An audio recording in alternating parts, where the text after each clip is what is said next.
قیرانا دارایی بوی اگر کو خلق سرجم ریکا بکار بینی جبوره و برناجیانا خویا روزانه.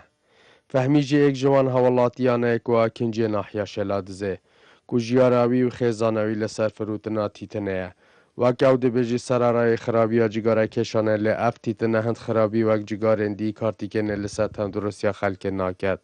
و خرجی لسر جم دورن سر به پارزگه هادو که قصداوید گنج بو کریناتی تنه جو که تیتناوی لکردستان باکور بودید و هیچ ماده که نکوتین تدانینه لورا کیلو هندک جه تیتناوی سری $50 امریکی در باست کرد.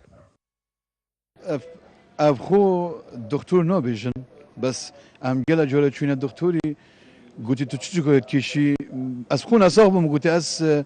جگراتی دید کشم گویی جگرات تونه گله که باشه یا خرام نینه یعنی اوجی مزرعه بس فرق جلیادی فرق یعنی جلیادی گله که فرقه ام برا پتری جگراش بینیتین گله انواع جگرا بینیتین بس خلکی پتر خلکی ما خواستن تایبت دهو که ما تقاشی خانو سیمیل زاخو اکثری تنه دفع ما تونه بان يعني بتر تونه خلق كريد في قوي في قيرانجي يعني خلق بتر تونه كريد خدي في قوي اف تونه $9,000 انا كيلو $9,000 انا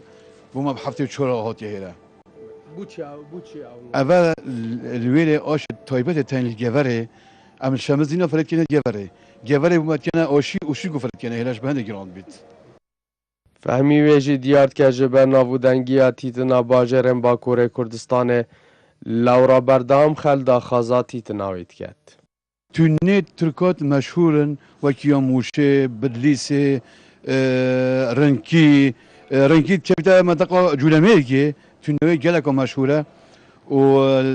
اف تونه سلکیشی همیت چنه شمزینه و تنه گوره و تنه جولمیه و توتل وانه يعني تدونيش قالك ولا تندويش اللون مالاتيا سرارای خرابیا کشانا جگاران و کارتی که نوان لسر تندرستی حوالاتیان لبردام قلقستا فهمید که جبو کریناتی تنه رنگ اگر قیرانا داره سر نهل دابا بید فهمی رای که قادی بکاری نابا جبو ره و برناجیارا خویا روزانه